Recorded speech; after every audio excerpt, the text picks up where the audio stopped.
นิจิวะจากอาชิเบสึประเทศญี่ปุ่นนะครับเราก็ยังอยู่กันที่ฮอกไกโดนะครับแต่ในคลิปวันนี้ผมมีความสงสัยนะครับเนื่องจากผมได้อ่านแล้วก็หาข้อมูลเกี่ยวกับการเที่ยวในเกาะฮอกไกโดซึ่งเกาะฮอกไกโดเนี่ยสมัยก่อนเนี่ยมีหนึ่งธุรกิจนะครับที่ค่อนข้างมีชื่อเสียงสำหรับที่เกาะนี้ก็คือการทำเหมืองแร่นะครับแล้วก็จะมีหลากหลายเมืองเลยที่ถูกสร้างรอบๆเหมืองแร่นะครับซึ่งเมืองเหล่านี้เนี่ยมันจะเป็นอดีตของความรุ่งเรืองสมัยยุคที่เขาขุดถ่านหินช่วงประมาณปีคศ1890หรือว่าประมาณ60กว่าปีที่แล้วนะครับทำให้ผมต้องเดินทางจากซัปโปโรมาประมาณ100กว่ากิโลเมตรนะครับเพื่อที่จะมาถึงเมืองต่อไปที่ผมจะไปแต่คือโดยรอบนี้ก็ยังมีคนอยู่นะครับแต่คือมันก็ถือว่าค่อนข้างน้อยแล้วเมืองที่ผมจะไปเนี่ยก็มีร่องรอยความเจริญจากเมื่อ60กว่าปีที่แล้วนะครับผมอยากรู้ว่าจะมีแบบบ้านเรือนอาคารเก่าๆเป็นแนวแบบวินเทจให้ผมได้ไปดูให้ผมได้ไปลองเก็บภาพบรรยากาศหรือเปล่านะก็ถือว่าครั้งนี้เป็นประสบการณ์ในการเดินทางค่อนข้างที่จะไกลจากซัปโปโรเลยนะครับโดยที่ไม่ใช้รถยนต์นะแล้วสองข้างทางเนี่ยคือมีแต่หิมะนะครับจะไม่ค่อยมีเมืองสักเท่าไหร่เมืองมันจะเป็นเมืองแบบเมืองเล็กๆนะครับส่วนใหญ่ก็จะเป็นทุ่งกว้างๆแบบนี้แล้วการเดินทางมาที่เมืองนี้นะครับโอ้โหเป็นอะไรที่ค่อนข้างที่จะท้าทายผมอีกแล้วเพราะว่าหนึ่งที่เมืองนี้เนี่ยรถผ่านค่อนข้างที่จะจำกัดนะครับแล้วก็รถไฟที่เขาวิ่งให้บริการเนี่ยจะเป็นรถไฟแค่ตู้เดียวขบวนเดียวแบบที่ผมนั่งอยู่ตรงนี้นะครับถ้าเกิดว่าผมพลาดรถไฟหรือว่าวางแผนการเดินทางไม่ดีก็อาจจะติดอยู่ในเมืองนั้นได้นะครับแต่ว่ามันไม่ใช่เมืองร้างนะครับแต่ว่าเป็นเมืองที่กำลังจะร้างในอนาคตมาถึงเป็นที่เรียบร้อยแล้วนะครับสถานีอาชิเบสึโอ้เป็นเมืองที่ไซส์ขนาดกลางนะครับก็ไม่ถือว่าเล็กมากเลยนะที่นี่มันดูเหมือนเมืองจะใช้คำว่าเมืองร้างก็ไม่ถูกนะก็ยังมีคนอยู่นะครับอันนี้ก็จะมีรถประจำทางนะครับแล้วก็จะมีจุดรอรถประจำทางแล้วก็จะมีรถแท็กซี่มารออยู่หน้าสถานีด้วยอันนี้ก็คือหน้าสถานีนะครับอันนี้ก็คือชื่อสถานีอาชิเบสึเดี๋ยวผมจะพาเดินเข้าไปในเมืองนะครับแต่ตอนนี้คือผมยังงงอยู่ว่าแล้วผมจะต้องจ่ายค่ารถไฟยังไงอะเพราะว่าตอนลงมาจากรถไฟเมื่อกี้เขามีแต่เป็นช่องที่จะให้ผมเสียบการ์ดนะครับแต่ว่าตอนผมลงจากรถไฟเนี่ยมันไม่มีช่องให้แตะการ์ดนะครับแล้วพอลงมาทางเข้าก็ไม่มีที่ให้แตะด้วยผมก็เลยงงว่าแล้วสรุปจะต้องทำยังไง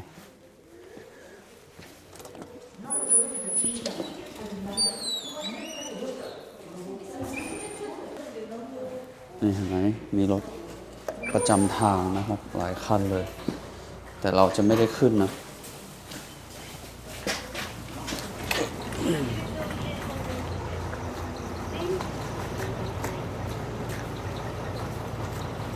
ไม่ได้ขึ้นนะครับเราจะใช้สองเท้าของเราเนี่ย ในการเดินลุยผมอยากรู้ว่าผมจะได้เห็นร่องรอยอดีตความเจริญเมื่อประมาณ60กว่าปีที่แล้วหรือเปล่านะครับสำหรับเมืองนี้แต่คิดว่าน่าจะได้เห็นนะแต่เมืองก็ดูเงียบจริงๆแหละป่ะ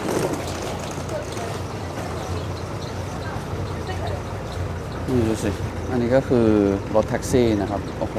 เป็นรถแบบคลาสสิกดีมากๆเลยดูเมืองสิร้านค้าส่วนใหญ่ปิดหมดเลยนะครับโอ้ก็ถือว่าเป็นเมืองไซส์ขนาดกลางนะไม่ได้แบบเล็กมากอ่ะเดี๋ยวผมลองพาเดินดูแล้วกันอาคารส่วนใหญ่ก็น่าจะเป็นอาคารภาคธุรกิจในช่วงยุคสมัย60ปีที่แล้วนะครับเดี๋ยวผมจะลองเดินสำรวจเมืองนี้ดูนะครับว่าเมืองนี้เนี่ยยังมีกิจการอะไรบ้างที่ยังหลงเหลืออยู่แล้วเมืองที่มีอดีตร่องรอยความเจริญสำหรับกิจการเกี่ยวกับการขุดเหมืองสมัยก่อนเนี่ยมันได้สร้างความเจริญรุ่งเรืองให้กับเมืองนี้ได้ยังไงบ้างนะครับแต่ส่วนใหญ่ในกิจการก็ไม่ค่อยมีแล้วนะเพราะว่ามันไม่มีอะไรทำแล้วครับเหมืองเขาก็ปิดตัวลงกันไปหมดแล้วนะ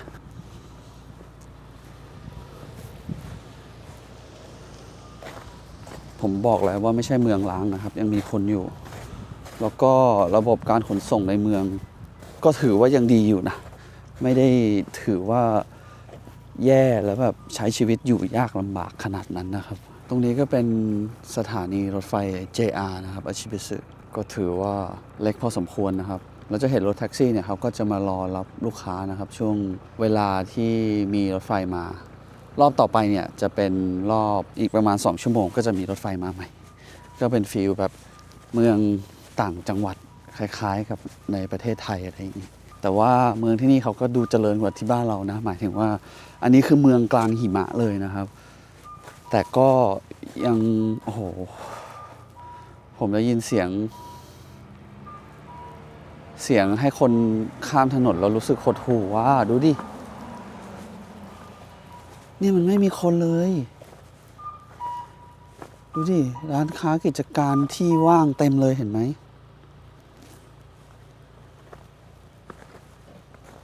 โอ้โหแค่ผมก้าวออกมาจากสถานีผมก็เห็นถึงความว่างเปล่าของเมืองนี้แล้วนะครับ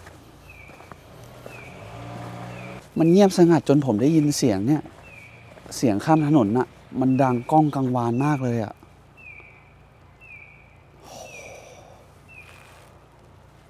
แล้วดูสิร้านค้ากิจการอะไรนี่อันนี้ก็คือปิดนะครับเหมือนจะล้างไปแล้วอันเนี้ยเนี่ยลองดูนะครับแล้วก็ลองฟังด้วยว่าเสียงอะมันก้องกังวานขนาดไหนแล้วไม่มีคนบนถนนเลยเห็นปะฝั่งโน้นก็เหมือนกันนะครับฝั่งนี้ก็เหมือนกันดูสิมันไม่ใช่เมืองร้างนะผมต้องบอกให้เข้าใจก่อนอันนี้ก็เป็นร้านขายยานะครับก็คือปิดนี่ดูสิทั้งเมืองผมคิดว่าผมน่าจะพาเดินได้ดูเกือบครบนะแต่ก็ยังมีเซเว่นนะครับร้านสะดวกซื้อโอ้โหทุกคนดูแล้วผมคิดว่าน่าจะมีคำถามในหัวเยอะแยะมากมายใช่ไหมแต่ผมยังไม่ขอตอบตอนนี้นะครับเดี๋ยวผมจะพาเดินไปก่อนแล้วค่อยๆบอกไปทีละจุดนะครับว่าเมืองนี้เนี่ยมีอะไรน่าสนใจแล้วทำไมเมืองนี้ยังถึงอยู่ได้มาถึงทุกวันนี้นะครับเดี๋ยวผมขอเข้าไปซื้อน้ำอุ่นๆในเซเว่นก่อนพนักงานในเซเว่นนี่ก็เป็นเด็กอยู่นะครับก็ยังไม่ได้เด็กขนาดนั้นอะประมาณ20ต้นๆนะครับก็ไม่ได้เป็นพนักงานคนแก่ๆแต่เดี๋ยวลองดูในเมืองด้วยว่าประชากรส่วนใหญ่ที่เนี่ยอยู่ช่วงวัยอายุประมาณเท่าไหร่นะครับเพราะว่าเมืองนี้ก็ถือว่าเป็นเมืองที่ค่อนข้างที่จะใหม่อยู่นะก็เลยอาจจะไม่มีคนแก่มากขนาดนั้นแต่ไม่แน่ใจนะเดี๋ยวต้องลองดูโอ้เสียงมันกังวานจริงๆโอ้เป็นอะไรที่ดูหดหู่เหมือนกันแล้วดูภาพนี้นะครับกิจการรกร้างแม้แต่รถเขายังปล่อยทิ้งไว้แบบนี้เลยเห็นไหมเนี่ย3 คันนี้ก็คือฝุ่นเกาะจนไม่รู้จะเกาะยังไงแล้วเห็นไหมเรามาลองดูกันนะครับว่ากิจการส่วนใหญ่ที่เจ๊งเนี่ยจะเป็นกิจการประเภทไหนบ้างอันนี้เขียนว่าบุ๊กน่าจะเป็นร้านหนังสือหรือเปล่าแต่ก่อนนี่มีป้ายบอกข้อมูลร้านด้วยนะครับแต่ตอนนี้คือเจ๊งจริงๆ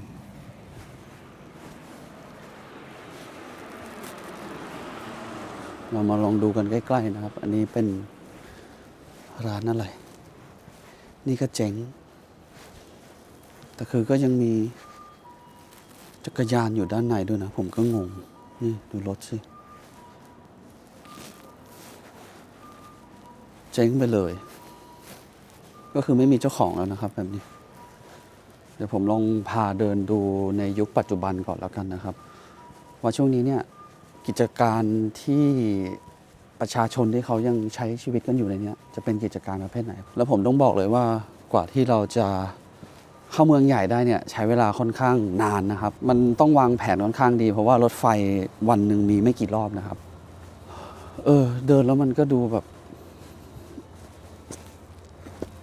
มันดูเงียบเหงายังไงไม่รู้บอกไม่ถูกตรงนี้ก็เหมือนจะเป็นซูเปอร์มาร์เก็ตนะครับฟิลแบบโลตัสที่บ้านเราส่วนใหญ่ประชาชนก็จะมีแต่แบบคนสูงวัยเนี่ยผมเห็นคุณลุงนะครับนี่ก็คุณลุงก็มีคนอยู่บ้างนะในนี้ เขาก็มีของสดขายนะผมเห็นอ๋อคุณลุงเขารอแท็กซี่ในซูเปอร์มาร์เก็ตผมก็เห็นก็มีของสดขายอยู่พวกผักพวกอะไรพวกนี้แล้วดูรถที่เขามาใช้บริการนะนี่ก็ถือว่าเยอะอยู่นะมาใช้บริการซูเปอร์มาร์เก็ตเนี่ยโหดูอาคารหลังนี้สินี่มีคนอยู่นะน่าจะเป็นบ้าน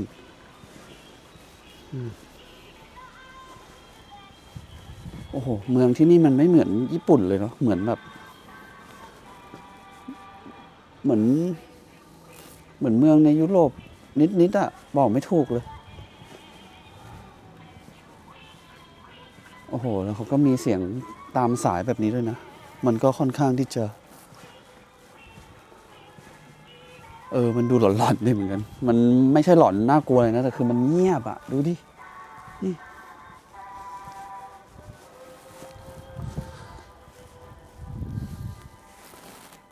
อันนี้น่าจะปิดนะครับยังเปิดอยู่จะเป็นพวกออฟฟิศอะไรสักอย่างอันนี้ก็ปิดโอ้โหดูสิฟุตบาทคือคนน้อยจัดหิมะมันคลองไปหมดแล้วฝั่งนู้นคือไม่มีนะครับเพราะว่าน่าจะมีคนเดินฝั่งเดียวปะอันนี้ก็ร้างนะเนี่ย2 ตึกเนี้ยเห็นปะดูสิโอ้โหคือคนที่เดินเนี่ยส่วนใหญ่ก็มีแต่ชาวเมืองนะผมน่าจะเป็นคนเดียวเนี่ยแหละที่เป็นนักท่องเที่ยวมาดูอะไรแบบนี้นะครับหาดูยากอยู่นะเมืองแบบเนี้ยต้องเจาะค่อนข้างลึกคือจริงๆแถวนี้มันมีเมืองร้างหลายเมืองนะครับไม่ใช่แค่เมืองเดียวแต่คือผมอยากมาเมืองนี้เพราะว่ามันเดินทางง่ายแล้วเราก็ยังได้เห็นวิถีชีวิตคนที่เขายังอยู่เห็นไหมโอ้โหอันนี้คือยังเฮ้ยมันร้างนี่หว่าเนี่ยโอ้โหมุงลวดเขายังไม่ปิดเลยอะด้านบนนี่ดูสิ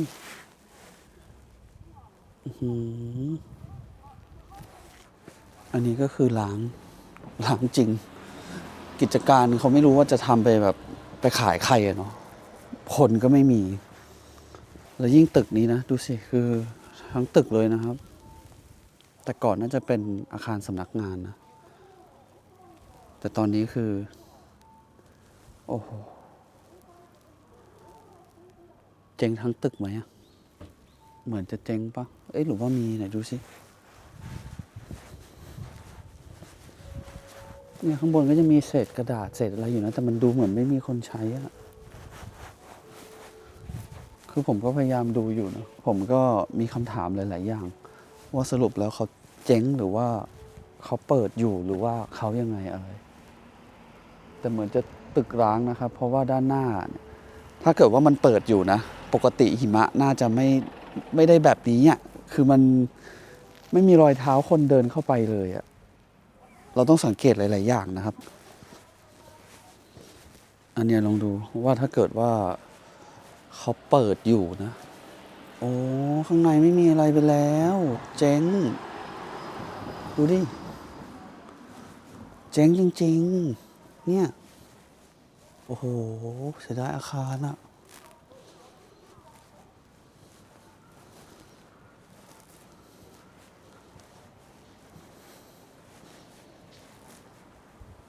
โอ้โหเจ๊งจริงๆนะครับทั้งตึกเลยอะไม่มี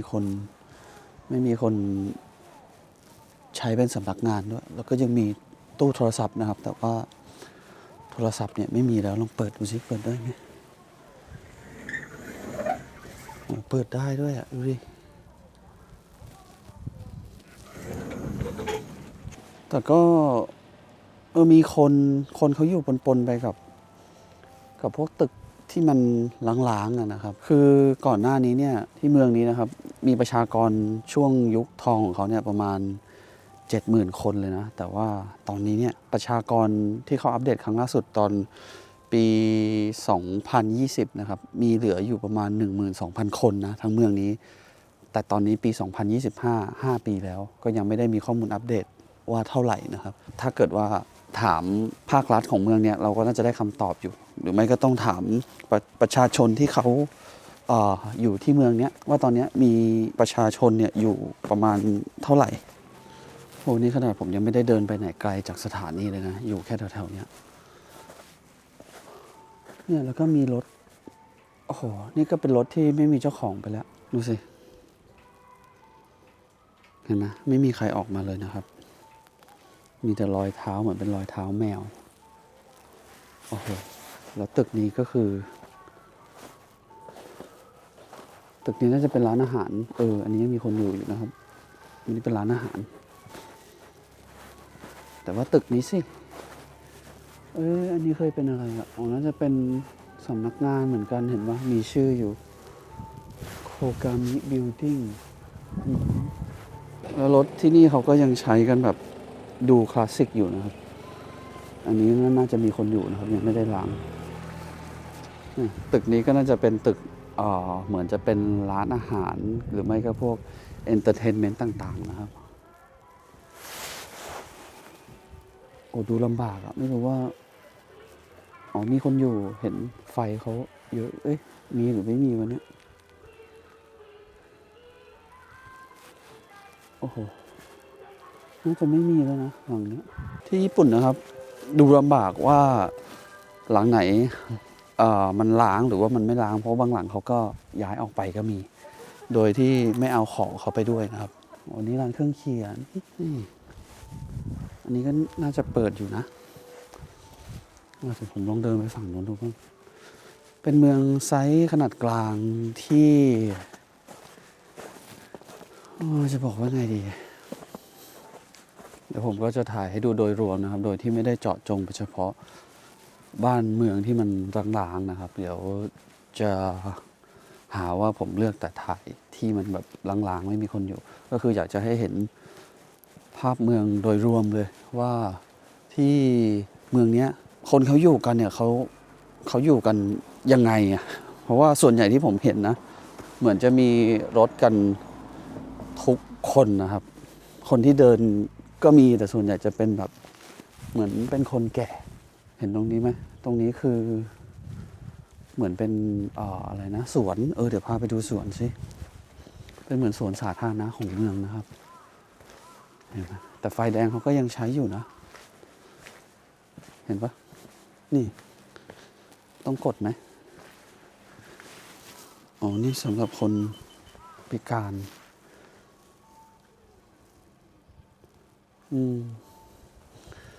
ผมชอบมาดูเมืองอย่างเงี้ยเพราะว่าเราอาจจะได้เห็นอะไรที่เราไม่เคยได้เห็นนะครับว่าความเป็นญี่ปุ่นในสมัยที่ยุคเมืองเขายังเจริญเนี่ยในสมัยเก่าเนี่ยมันเจริญขนาดไหน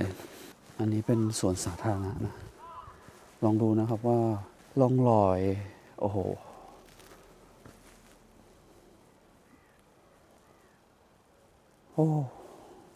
สนิมขึ้นไปหมดแล้วไม่มีคนใช้หรอกแบบนี้ห้องน้ำก็ปิดนะครับอันนี้ก็เป็นต้นสนเมืองนี้นะครับเขาสร้างขึ้นมาโดยชายคนหนึ่งนะครับซึ่งเป็นคนที่มาจากจังหวัดอื่นเขาเริ่มก่อตั้งของเขาเองเนี่ยช่วงปี 1896 ก็ประมาณ60 กว่าปีนิดๆที่แล้วเพื่อที่จะให้คนงานในเมืองเนี่ยได้มีที่อยู่นะครับแล้วก็ได้มีสิ่งอำนวยความสะดวกเพื่อที่จะต้องทำงานอยู่ในนี้กันยาวๆเลยประมาณช่วงนั้นเขาก็ไม่คิดว่าเหมืองเขามันจะเจ๊งนะครับแต่สุดท้ายเหมืองแร่ที่ถูกปิดล่าสุดนะครับอันล่าสุดเนี่ยเมื่อปี 1990 หรือว่าปีพศ 2533 แล้วหลังจากนั้นเมืองนี้ก็ยังอยู่มาเรื่อยๆนะครับจนตอนนี้ก็หลังจากเหมืองปิดเนี่ย30 ปีแล้วคนเขาก็ยังใช้ชีวิตอยู่กันแต่ว่าประชากรลดลงเรื่อยๆเรื่อยๆนะครับเขาก็ทำเป็นเมืองได้นะพูดถึงว่าจริงๆจะเรียกว่าแคมป์คนงานมันก็อาจจะใช่นะครับแต่ก่อน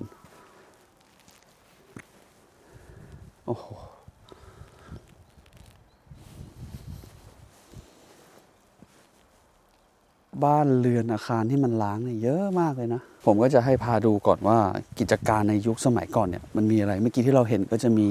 ตึกสำนักงานเนาะแล้วก็พวกตึกที่ทำเป็นธุรกิจความบันเทิงนะครับพวกร้านอาหารผับอะไรแบบนี้เดี๋ยวลองเดินไปดูอีกว่าจะมีอีกไหมด้านนู้นก็เป็นอาคารเหมือนจะร้างไหม ด้านหลังเหมือนจะร้างเลยนะครับ ตรงนี้ก็เป็นอาคารของภาครัฐนะผมคิดว่าน่าจะเป็นเทศบาลของเมืองนะครับ ตรงนี้คล้ายๆกับที่ไทยเนาะตึกใหญ่อย่างเงี้ยดูรู้เลยว่าเป็นภาครัฐแน่นอนเมื่อกี้ผมเห็นรูปปั้นอะไรไม่รู้ว่าอยู่ตรงเขานะครับ อยู่หลังจากบ้านหลังเนี้ยบังอยู่เดี๋ยวผมจะลองเดินให้มันเห็นสักหน่อยเหมือนจะเป็นรูปปั้นพระพุทธรูปหรือเจ้าแม่กวนอิมนี่แหละนี่ดูร้านตัดผมร้านนี้สิเห็นไหมโอ้โหรูปแบบร้านเขาคือดูวินเทจมากเลยเนาะเนี่ย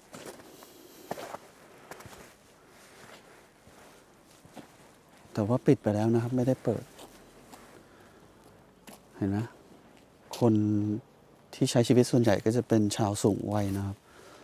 โอ้ร้านนี้สวยมากเลยแฮร์ซาลอนโอ้โห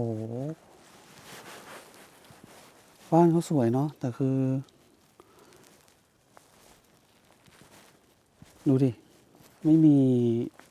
กล่องจดหมายเนี่ยคือยังแบบโอ้โหไม่มีใครมาเก็บเลยนะครับดูด้านในคือรองเท้าบูทก็มีแต่ฝุ่นมีแต่อะไรไปแล้วแต่ร้านเขาผมชอบสีร้านเขาเนาะสวยจังเลยเห็นไหมแฮร์ซาลอนสติกเกอร์นี่ก็คือแบบโอ้โห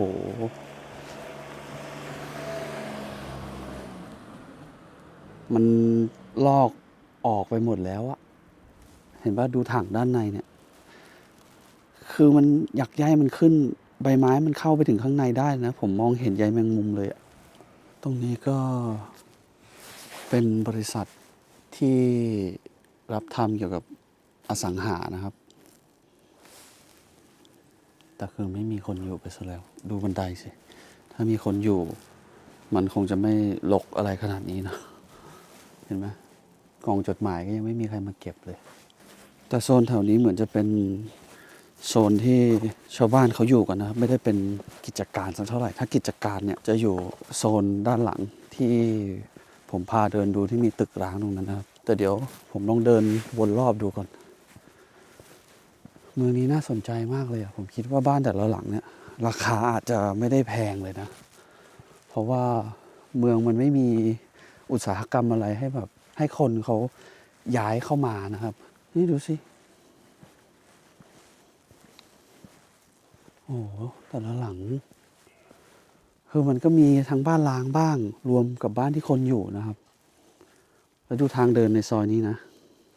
หิมะปกคลุมไปหมดเลยครับเพราะว่าคนส่วนใหญ่เขาใช้รถเนาะเขาก็เลยไม่ได้มาเดินกัน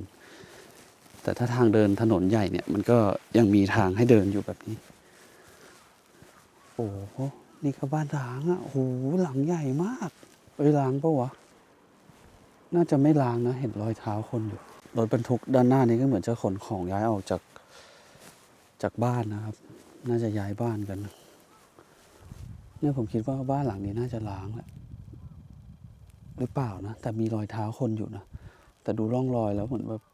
ไม่มีคนใช้งานอะไรเลย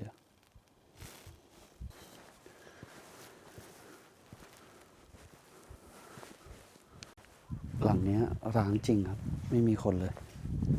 เห็นไหมนี่สีขาวนี่เหมือนบ้านโนบิตะเลยเนาะดูสิดูทรงโอ้โห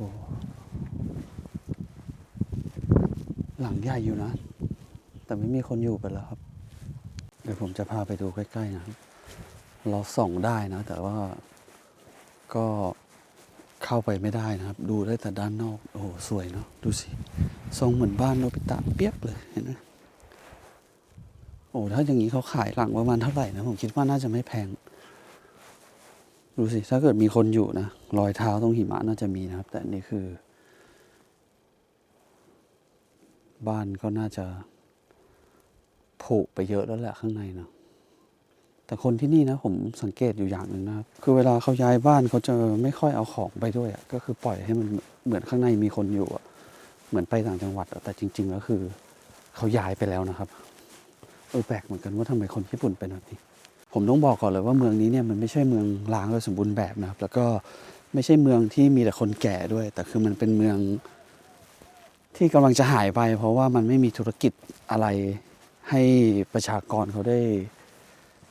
ด้ทำมาหากินกันแล้วนะครับเพราะฉะนั้นการที่จะอยู่ที่เนี่ย ผมเดานะ อาจจะต้องแล้วใครอะนึกไม่ออกเลยนะ จะมีคนประเภทไหนที่จะต้องอยู่ในเมืองที่แบบกิจการก็ทำไม่ได้ คนส่วนใหญ่ก็หันไปทำการเกษตรกันหมด แล้วคือมันอยู่กลางภูเขากลางหุบเขาเลยนะครับยังค่อนข้างที่จะงงอยู่ว่า คนส่วนใหญ่ที่เขาอยู่เนี่ยเขาทำอะไรกันผมเห็นฝาท่อฝาท่อยังสวยเลยเห็นไหมผมอยากรู้นะใครมีไอเดียคิดว่าเมืองนี้คนที่เขาอยู่กันเนี่ยเพราะอะไรทำไมเขาถึงอยู่ หรือว่าเขาลงทุนกับการสร้างบ้านสร้างเรือนเขาไปแล้วเขาก็ไม่อยากจะย้ายไปเริ่มต้นใหม่หรือเปล่าอันนี้ก็เป็นสิ่งที่น่าคิดเหมือนกันนะครับลองดูนะครับว่าบ้านเรือนแต่ละหลังยังดูดีดูสวยอยู่เลยนะเนี่ยเห็นไหมก็ยังมีคนอยู่อะแต่ว่าเขาอยู่กันได้ยังไงเนาะหรือว่าเขาชินไปแล้วกับการที่อยู่ในเมืองแบบนี้แต่ผมคิดว่าอาจจะเป็นคนที่เขาอยู่มาตั้งแต่รุ่นบุกเบิกเราหรือเปล่าจนก่อร่างสร้างตัวได้ที่เมืองนี้เราก็เลยไม่อยากจะย้ายไปนะครับอันนี้คือความเป็นไปได้ที่ผมคิดนะแต่ถ้าเกิดมีใครมีความคิดเห็นอื่นๆเนี่ยก็ลองบอกผมหน่อยตอนนี้คือผมยังคิดไม่ออกจริงๆแล้วหลังจากช่วงที่เหมืองแห่งสุดท้ายปิดไปนะครับทางเทศบาลรัฐบาลเขาเนี่ยก็พยายามที่จะต่อชีวิตให้เมืองนี้นะครับโดยที่จะเน้นอุตสาหกรรมเปลี่ยนไปเป็นแนวท่องเที่ยวเพื่อที่จะดึงคนจากด้านนอกเข้ามาในเมืองนี้เพื่อที่จะให้คนในเมืองได้มีชีวิตอยู่ต่อไปนะครับมีรายได้มีกิจการเขาก็เลยสร้างพระพุทธรูปที่ใหญ่ที่สุดในโลกนะครับไม่ใช่ที่ใหญ่ที่สุดเลยที่สูงที่สุดในโลกนะตอนนั้นนะครับก็อยู่ตรงด้านหน้าผมแล้วแต่สุดท้ายก็ไปไม่รอดอยู่ดีครับก็เจ๊งเหมือนกันเห็นไหมครับเห็นไหมก็คือพระพุทธรูปนะครับแต่เหมือนเจ้าแม่กวนอิมเลยเนาะเหมือนเจ้าแม่กวนอิมมากตอนนั้นเขาก็ลงทุนสร้างนะเพื่อที่จะดึงดูดนักท่องเที่ยวแต่คือไปไม่ไหวนะครับเข็นยังไงมันก็ไม่ได้แล้วเหมือนเข็นคกขึ้นภูเขาไปแล้วก็คือตรงนี้นะครับก็คือเป็นถนนหลักนะครับที่เชื่อมไปกับเมืองอื่นๆแต่ในตัวหมู่บ้านเนี่ยเงียบมากคนเดินนับได้เลยผมนับได้ยังไม่ถึง20คนเลยที่ผมเห็นนะส่วนใหญ่จะอยู่กันบนรถแต่หมายถึงคนเดินส่วนใหญ่ก็จะมีแต่ชาวสูงวัยนะครับและเห็นตรงด้านหลังผมไหมครับอันนี้ก็เป็นพื้นที่ว่างเปล่านะครับตั้งขายอยู่ก็เป็นพื้นที่ที่ดีนะแต่คือไม่รู้จะทำกิจการอะไรดูสิเนาะเผื่อมีใครอยากซื้อที่ตรงนี้นะครับที่ใหญ่ด้วยนะเนี่ยเห็นปะ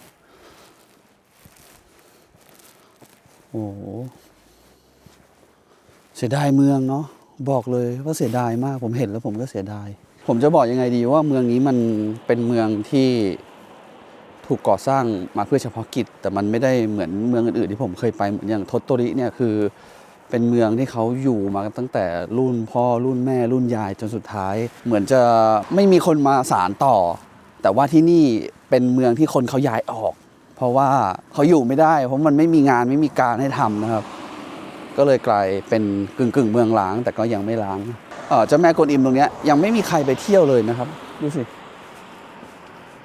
ไม่มีใครเข้าไปเที่ยวเลยสมัย60 ปีก่อนนะครับนี่ที่เขาสร้างขึ้นมาก็อยู่ตรงทางหลวงหลักเลยแต่ผมไม่เห็นคนเขาไปเที่ยวเลยเนาะจะว่ามันหนาวก็ไม่ใช่นะอันนี้ก็เป็นร้านอาหารนะครับที่ดำเนินกิจการมาตั้งแต่ปี1986เนาะแต่วันนี้เขาปิดนะโอ้โหเปิดมาได้ถึงขนาดนี้ก็ถือว่าสุดยอดเลยนะเนี่ยอันนี้น่าจะเป็นสิ่งที่ทำให้ชาวบ้านในสมัยก่อนมีความบันเทิงนะครับอาจจะ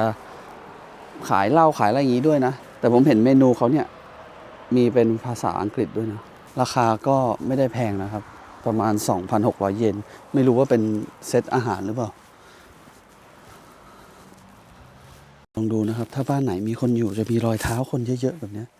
แต่ถ้าหลังไหนไม่มีหรือว่าล้างนะครับจะเป็นแบบนี้แล้วดูดิบ้านยังดีอยู่เลยโอ้โห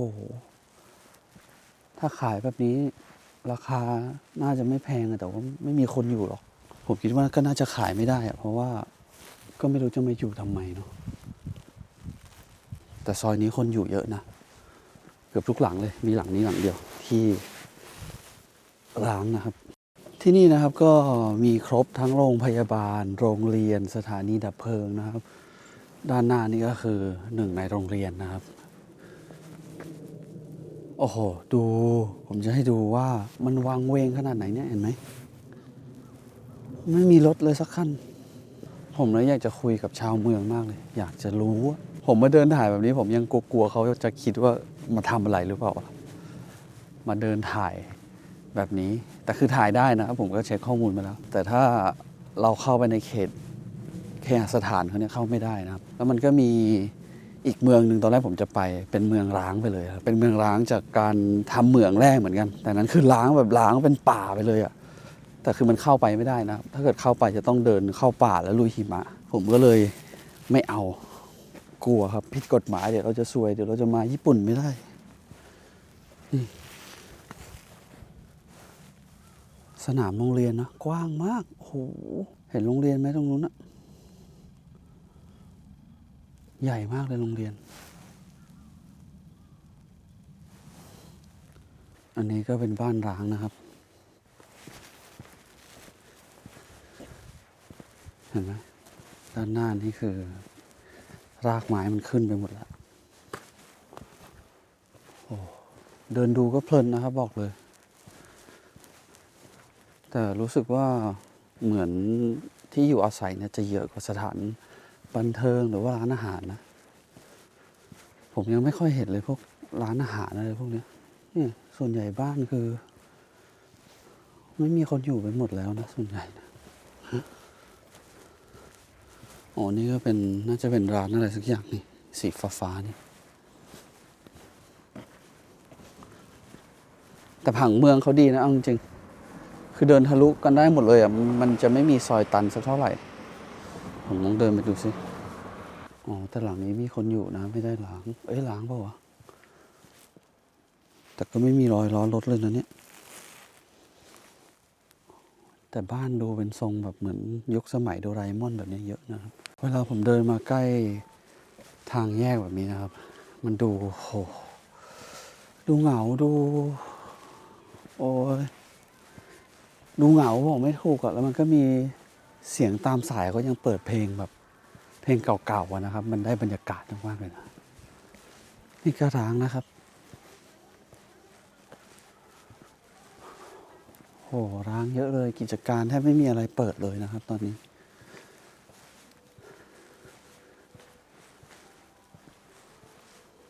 ผมได้ยินเสียงตามสายนะครับเหมือนเขาเปิดวิทยุให้ฟังอะเดี๋ยวผมลองเดินไปดูก่อนอยู่ตรงไหนหาอยู่ด้านนี้จะมีเหมือนโทรโข่งอยู่นะครับตรงนี้โอ้บอกเลยว่ามันได้บรรยากาศสุดๆมันไม่ได้หลอนนะแต่คือมันได้บรรยากาศแห่งความโอ้โหนี่เสียงอีกาอย่างโคตรก้องหูเลยโอ้โหเมืองนี้คือบอกเลยว่าชอบมากในการเดินดูนะครับมันลึกลับมันก็ไม่เชิงนะมาดูแบบอดีตความเจริญนะพูดง่ายๆประมาณนั้นนะครับตรงนู้นนะครับเหมือนจะเป็น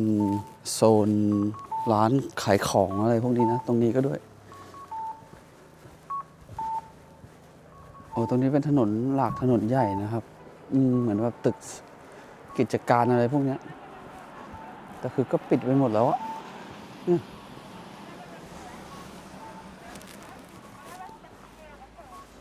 โอ้โหมันเงียบเนาะ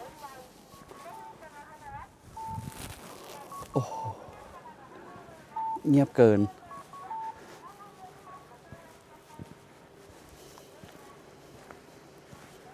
ต่อให้เงียบยังไงนะครับเราก็ต้องรอไฟแดงนะถึงจะไม่ค่อยมีรถมาก็เถอะตรงนี้เหมือนจะเป็นโซนที่เขาทำธุรกิจกันตรงนี้นะครับแต่คือถนนเส้นนี้เนี่ยเหมือนจะมีแต่อาคารธุรกิจนะครับแต่ก็ปิดไม่มีอะไรเปิดเลยในเมืองอื่นเนี่ยที่ผมนั่งรถไฟมาเนี่ยเขาก็ยังเปิดกันปกตินะ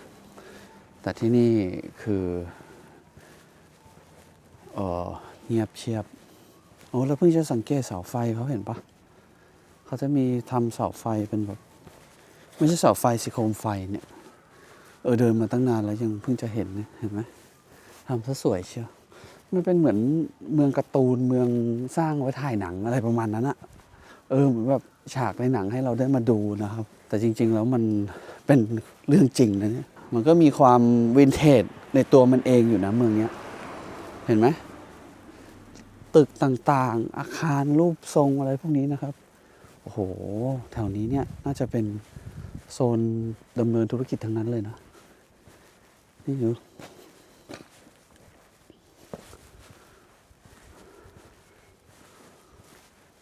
นี่ก็ร้านเสริมสวยนะครับแต่คือปิดไปแล้วนี่มีร้านอาหารด้วยน่าจะร้านอิซากายะปิดหรือเปิดเนี่ยใครจะมากินนะเนาะ